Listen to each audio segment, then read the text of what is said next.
Donc l'exposition des apparences qui a lieu à 100 mètres du centre du monde à Perpignan, c'est une exposition un peu particulière parce qu'en fait, moi je suis artiste peintre.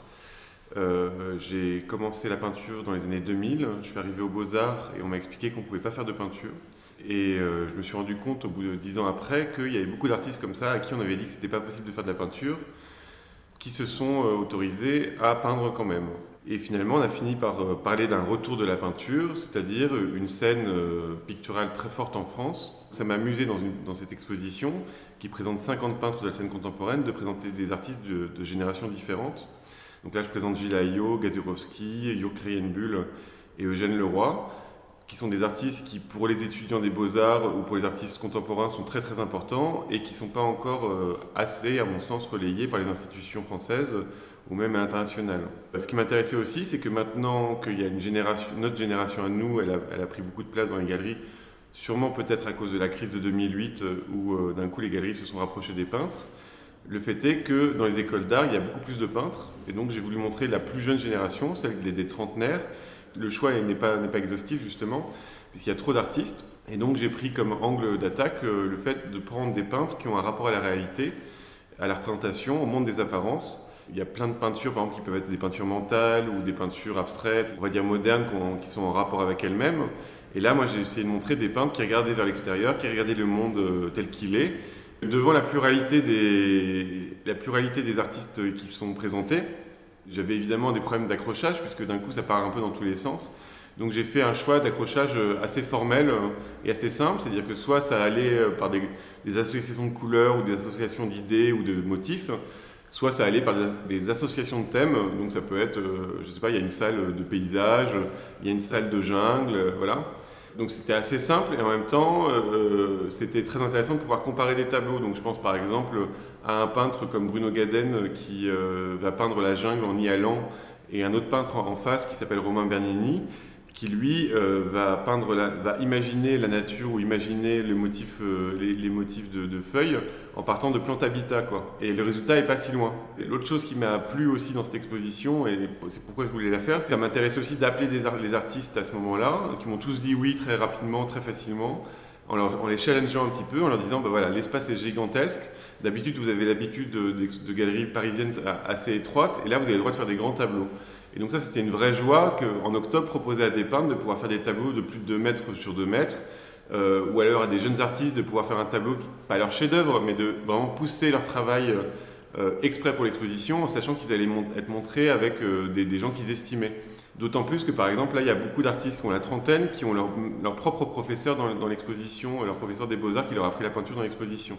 Je ne vais pas pouvoir parler de tous les tableaux d'exposition, parce qu'il y en a donc à peu près 70 avec 50 artistes différents, mais je peux prendre quelques points sur des artistes ou des tableaux que j'ai bien aimés dans l'exposition. Même, je les ai tous aimés, hein. Et par contre, il y a peut-être des choses où je peux parler plus facilement. Voilà, donc je pense à un tableau de Katia Brodarel qui s'appelle Le Printemps, qui est justement un tableau, pour moi, alors je ne sais pas pour elle, mais sur le male gaze, c'est-à-dire que c'est un tableau très très photographique qui représente une femme sous des feuilles, et on pourrait dire qu'elle est complètement accessible, qu'elle est complètement donnée au spectateur, puisque d'un coup on a une impression de photographie comme ça, très frontale, très nette, donc une femme nue dans la nature, quoi. Donc, ce qui m'intéressait dans cette manière plastique de faire vivre quelque chose au spectateur, c'est qu'on retrouve presque un mythe d'Ovide qui est Apollon et Daphné. Donc c'est Apollon qui est amoureux de Daphné et qui lui court après. Bon, c'est presque une scène de viol. Et Daphné, pour fuir Apollon, se transforme en arbre. Et c'est exactement ce que Katia Brodarel nous fait vivre en tant que spectateur, quoi. Et l'autre chose qui m'intéresse dans le tableau, c'est qu'en plus il y a une deuxième couche, parce que si on regarde bien, il y a un deuxième personnage, voire il y a un iPhone, puisqu'en fait on voit l'ombre du voyeur qui a pris en photo l'image sur le genou de la modèle, quoi. Si je pense à un autre tableau par exemple qui m'intéresse vraiment beaucoup, c'est un peintre que je trouve excellent qui s'appelle Damien Cadio. Or lui là il peint un incendie de manière extrêmement élégante avec une touche floue, très gourmande comme ça. Et donc il y a une espèce ça me met dans une situation de spectateur, dans une situation un peu étrange, où on regarde quelque chose d'affreux, qui est un incendie, une destruction, mais à la fois le traitement est tellement doux et satiné et sensible qu'il y a aussi une appréciation. Et cette espèce de déchirement par rapport au monde qui s'efface et qui s'enfuit, je pense que c'est quelque chose de très contemporain. Je pense au tableau d'Anthony Véro, qui a un portrait très en pied, très froid, presque glacial, presque protestant, de deux personnages un peu bourgeois, très bien habillés, dans un cadre qui paraît être le 16e arrondissement, ou un quartier en tout cas très chic. Et en face, j'ai accroché un tableau de Julien Benetton, qui lui a dû convaincre des paysans de poser pour son tableau, parce qu'il ne se pensait pas assez légitime pour poser pour le tableau. Et donc là, il a réussi à faire une composition, un tableau que je trouve très très beau, où voilà, il présente toute une famille de paysans, presque à la deux pardons, mais avec cette touche et cette manière d'apprécier le monde qui est différente. Là aussi, je pourrais parler d'un peintre comme Bilal Hamdad, qui est un peintre d'origine algérienne et qui est venu par les Beaux-Arts de Bourges. Et il a fait un grand tableau de Barbès Rochechouart et il montre la vie simple de Barbès Rochechouart, mais avec un goût très fort pour l'histoire de l'art et la peinture. Donc il s'est inspiré de l'atelier de Courbet comme composition pour d'un coup appliquer les structures de composition à Barbès. Et d'un coup, il amène à ramener une dignité aux gens qui sont dans le coin, et aussi un goût pour la réalité, pour les petits détails urbains qui font que d'un coup on les voit. C'est-à-dire par exemple, on voit, il y a les poteaux de feu rouge, et puis il y a des petites lignes comme ça en métal. Moi je ne remarquais pas tellement, c'est juste attacher les fils aux poteaux, mais d'un coup lui il les peint comme ça très bien. Ou alors les barrières défoncées par les autobus. Ouais, enfin voilà, il y a plein de choses comme ça à regarder dans le tableau, et c'est un vrai plaisir de se plonger dedans et de se plonger dans un univers qui peut être, encore une fois, d'un tableau à l'autre très différent. Je pense aussi à Marion Bataillard, qui est une peintre qui, elle, refuse d'utiliser la photographie et d'un coup va vraiment faire de la peinture d'après modèle, inviter plusieurs modèles les uns après les autres pour faire des compositions, et ce qui lui permet d'avoir une peinture assez hétérogène dans l'homogène, c'est-à-dire que la peinture est homogène, mais quand on se rapproche, on se rend compte qu'elle a des traitements différents d'un visage à l'autre. Ça fait des résultats très très forts. Par exemple, je pense à un raccourci de pied que vraiment elle ne pourrait pas faire d'après photographie, et que aucun peintre d'après photographie aurait pu penser. Mais ça fait aussi des choses plus fragiles, parce que d'un coup elle est vraiment dans le vide de la technique. Donc je pense que le bonhomme, par exemple, il y a un bonhomme sur une table, il est un peu flottant au-dessus de la table, quoi. Voilà. Je peux parler aussi d'un peintre que j'aime beaucoup. Alors lui, c'est un peintre abstrait, il s'appelle Jean-Baptiste Bernardet. Mais finalement, il a un rapport à la lumière, donc c'est un grand tableau qui s'appelle Fugue. Ce serait presque un impressionniste avec la cataracte, c'est-à-dire c'est un impressionniste qui ne verrait pas les objets du monde, mais qui verrait juste le flux de lumière qui lui passe devant les yeux. Et il a fait comme ça une grande série, je crois que c'est une série de 12 mètres de tableaux avec des couleurs très pétantes. Il y a aussi le fait de pouvoir jouer avec on va dire ce que ça pourrait être le modernisme. Je pense à une peintre comme Maud Maris qui, elle, va partir de petits modelages qu'elle a fabriqués elle-même, vraiment tout petits. Ensuite, elle va des fois les tremper dans la couleur, un peu au hasard. Puis, donc elle fait de la sculpture. Puis ensuite, elle va les mettre en scène dans un petit monde théâtral et prendre une photo qu'elle va peindre. Donc d'un coup, elle passe par la photographie. Et après, dans son traitement de peinture, elle va jouer sur des effets de reflets, d'ombre, des effets de densité, de présence avec des objets qui sont finalement innommables. Donc c'est comme si elle faisait tout ce petit système pour nous ramener à quelque chose de très simple, qui est comment la lumière passe dans une pièce, comment les textures se dessinent grâce à la lumière. Enfin, il y a quelque chose comme ça où elle abstractise tout pour revenir à quelque chose de très simple qui est qu'est-ce que c'est que le monde des apparences, quoi. Voilà.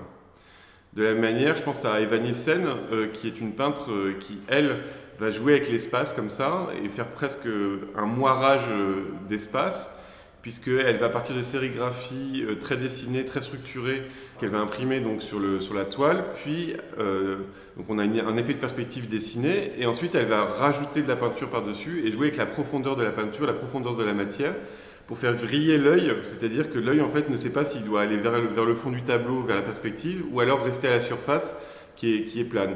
Et on est comme ça dans un jeu très actif du regard qui est vraiment intéressant, parce que d'un coup l'œil est presque enfermé dans le tableau, quoi. Il y a un peintre que je voulais absolument mettre dans l'exposition, qui est un peintre historique, puisque son tableau date des années 70, qui s'appelle Jürg Krähenbühl. C'est un peintre suisse qui en fait allait dans les bidonvilles autour de Paris. Et là, le tableau que je montre, c'est une roulotte de deux Algériens. Et ce qui m'intéresse beaucoup dans ce tableau, c'est justement le fait de voir que ça a vieilli bien. C'est-à-dire que c'est un peintre figuratif, on va dire muet, parce qu'il ne sait pas donner du sens au monde, il ne fait que représenter le monde. Et d'un coup, cette peinture des années 70 nous raconte vraiment une époque et nous raconte aussi aujourd'hui. Alors je m'intéresse à l'étrangeté du réel, l'aspect énigmatique des choses. Quand le quotidien, le familier, voire le banal, soudain apparaît comme invu et étrange. J'aime qu'un doute persiste, que tout ne se révèle pas immédiatement et qu'il y ait ce temps de la montée à la vue qui est pour moi un des enjeux de la peinture. Donc mon travail vient toujours de la rencontre avec un objet déjà existant ou une photographie. Et ce qui m'intéresse, c'est ce statut de l'image, c'est rendre visible en peinture cet usage du document et toutes ces traces, ces filtres qui tendent à comme ça mettre à distance le sujet, éloigner mon sujet et puis créer comme ça une tension, un écart entre le regardeur et le sujet initial. La notion de fragment et de détail est importante dans mon travail. On zoome, on se rapproche, donc on évacue le contexte, l'échelle se perd et en quelque sorte le sens aussi échappe. Et donc il y a une forme de perte comme ça qui m'intéresse. La petite peinture sucre-glace est peut-être la plus abstraite de l'ensemble qui est exposé au Centre d'Art. C'est un détail d'un sweatshirt. Mais j'aime que parfois les choses ne soient vraiment pas données. Et donc dans certaines peintures, le sujet va apparaître immédiatement et dans d'autres, il reste volontairement énigmatique. Et donc dans cette peinture, je pense qu'on n'identifie vraiment pas et peut-être que le titre vient comme un indice et repréciser les choses. Pour cette exposition, j'ai spécifiquement réalisé deux tableaux. L'un s'intitule Zem, c'est, on pourrait dire, un portrait de famille d'arbres. L'arbre en tant que vivant et essayer d'en faire le portrait avec autant d'attention, d'empathie et peut-être d'amour qu'on pourrait le faire d'une figure animale ou humaine. Et l'autre tableau, Grand Bois qui vient du voodoo haïtien et qui signifie en fait l'iwa, c'est-à-dire l'esprit de la forêt. Qui est un esprit à la fois qu'on craint et qu'on vénère. Et pour moi, ces tableaux tous les deux sont des portes vibrantes, colorées vers un monde ou imaginaire ou lointain, un monde psychédélique où il se passe peut-être pas grand-chose, mais c'est davantage une scène pour un fantasme. Voilà, il n'y a pas de protagoniste, il n'y a pas vraiment de narration. Moi, j'envisage la peinture comme une sorte de suspens, quelque chose, une vibration comme ça, que le public ou que le regardeur peut magnifier, peut s'y intégrer dedans et faire sa propre narration. Pour moi, s'il y a une narration véritable, c'est entre le regardeur et le tableau. C'est pas tout à fait à l'intérieur du tableau. Bon, là, le tableau qui est présenté dans l'exposition, c'est justement un tableau qui est un peu hors série. C'est un nu de ma chère et tendre épouse. Donc une petite vue comme ça d'intérieur. Et en revoyant tout d'un coup, j'ai pensé, il y avait un tableau de Magritte qui s'appelle Le Viol, c'est un buste de femme, avec une espèce de perruque sur les épaules, et le buste devient un visage. Les deux seins font les deux yeux, le nombril, le nez, le sexe fait la bouche. Donc il y a un peu, tout d'un coup, je voyais que ce buste comme ça, de manière très frontale, ça, on pouvait un peu retrouver ça, mais de manière pas aussi littérale que dans le tableau de Magritte, forcément.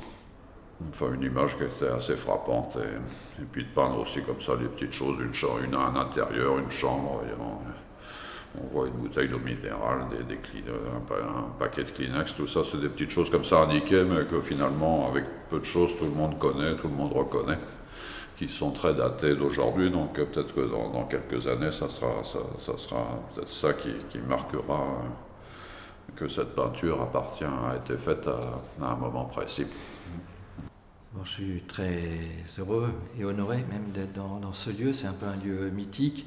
On en entend toujours parler. C'est un lieu qui s'est défendu, qui s'est construit, qui s'est défendu seul, qui a eu toujours une programmation extrêmement généreuse, extrêmement ouverte, qui n'a pas eu peur aussi de montrer la peinture et la peinture figurative aussi dans ces moments de disette, de lieux d'exposition. Et c'est déjà un bonheur.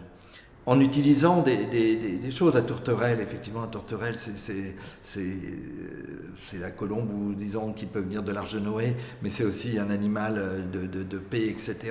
Face à ce morceau de viande qui s'écroule, cette chose qui est une architecture et qui est une nature morte, ou une still life, comme dit, j'aime bien, cette vie tranquille, mais une vie tranquille qui d'un seul coup peut devenir un geyser, peut exploser, etc. De plus en plus aussi cette question de l'eau, cette question de l'eau, cette question de l'inondation, cette question qui va remplir, nous inonder tous, et nos âmes, et nos cœurs, et nos corps. C'est un sujet qui est pour moi extrêmement important, et ça me permet véritablement, entre cette table, cette matérialité où il y a un arbre qui passe, de montrer bien une question de la temporalité, un espace. Je pense qu'il n'y a pas de peinture sans espace, il n'y a pas de peinture sans couleur, il n'y a pas de peinture sans dessin. Cette mémoire des humains, de ce qu'ils ont cru, de nos peurs, de nos attirances, de nos réflexions qui se composent, et toute l'histoire de la peinture, c'est un immense témoignage. Donc ces peintres, ils ont un rapport à la figuration et à la société. Et ce qui m'intéresse dans leur travail, c'est que d'un coup, ils touchent à plein de sujets de la société contemporaine. Donc ça peut aller du male gaze, c'est-à-dire du regard des hommes sur les femmes, même à la lutte des classes, avec des rapports entre des tableaux qui peuvent être d'un coup assez bourgeois et de l'autre peindre la campagne ou des choses comme ça. Et puis aussi, il y a une multiplicité de traitements très importants, c'est-à-dire que ça peut être une touche relâchée, une touche très précise. Aussi également, quelque chose qui m'intéresse particulièrement par rapport à mon travail, c'est le rapport à la photographie. Et c'est quelque chose qui m'intéresse beaucoup parce que, encore une fois, on est dans un monde qui est complètement dépassé par les images, c'est-à-dire qu'il y a le binge-watching, de séries télé, il y a 100 millions de posts sur Instagram par jour, vous ne pouvez même pas humainement les regarder. Et donc, d'un coup, je me pose la question de pourquoi il y a des artistes aujourd'hui qui sont dans leur atelier et qui peuvent peindre des images patientes, comme dirait Alain Berland, un critique d'art, c'est-à-dire mettre 1 mois, 2 mois à faire une image, à faire une peinture, quoi. Une peinture incarnée, faite à la main, avec le cœur, avec l'âme, avec l'inconscient. Et donc c'est vrai que j'ai voulu que l'exposition de À 100 mètres du monde soit une exposition accueillante, gourmande, colorée, et que ça soit quelque chose d'un peu frais pour que tout le monde puisse y avoir accès, quoi.